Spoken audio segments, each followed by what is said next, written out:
हे गाईज कसे आहात? आशा करतो चांगले असतात. तर चला ब्लॉगला स्टार्ट करू. तर गाईज आज जरा तब्येत खराब आहे आणि आज तुम्ही थंबनेलमध्ये बघितलं असेल पप्पा चाललेत गावाला अराऊंड एक या फिर 2 महिना, कारण तिकडं घर बनतं गावातलं आणि वेनसडेला एक्झाम पण आहे, तर अभ्यास पण आहे. तर गाईज आज पप्पा चाललेत गावाला अराऊंड 1 या फिर 2 मंथसाठी.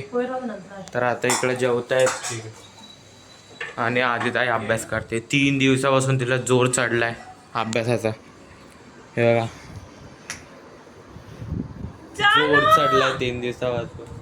आणि गाईस तुम्हाला माहिती आहे का मी काय डिस्कवर केलं?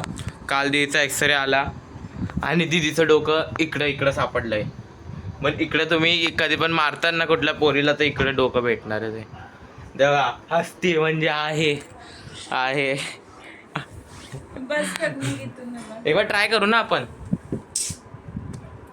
ए बघितलं म्हणजे इकडे डोकं आहे. तर आता डायरेक्ट मी जेवतो आणि जेवायच्या नंतर भेटतो. तर गाईज आता मी जेवण करून बसलेलो. ते समोरचं व्ह्यू चेकआउट करा तुम्ही. एकदम मस्त या साईडून सनलाईट येते, मस्त वाटतंय. आता आधी ताईने मी चाललोय बाहेर, हिचं काय तर काम आहे. तर काही आता पप्पा म्हणजे अराऊंड पप्पा निघणार आहे 9ला, कारण की 9:52ला कल्याणमध्ये येणार आहे ट्रेन. आणि पप्पाची बॅग भरली पुढी. आणि हिला कोणी बघितलंय का? तर काही आता माझ्याकडे सॅन्डिक्सचं अल्ट्रा 128 GB कार्ड होतं. ते कॅमेरामध्ये म्हणजे आता डिटेक्टच होत नाही.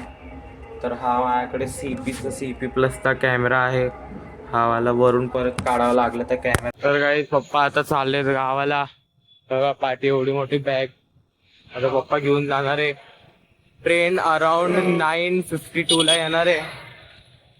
तर आता जिकडून सॅन्डिक्सचं कार्ड घेतलेलं हे वालं तिकडं पण चाललं आता. तर बघू आता काय होतंय. तर डायरेक्ट घरीच भेटतो मी तुम्हाला. तर गाईस तुम्हाला आजचा ब्लॉग आवडला असेल तर लाईक करा, चॅनलवर न्यू असेल तर सबस्क्राईब करा. लवकर भेटू न्यू ब्लॉगमध्ये. बाय.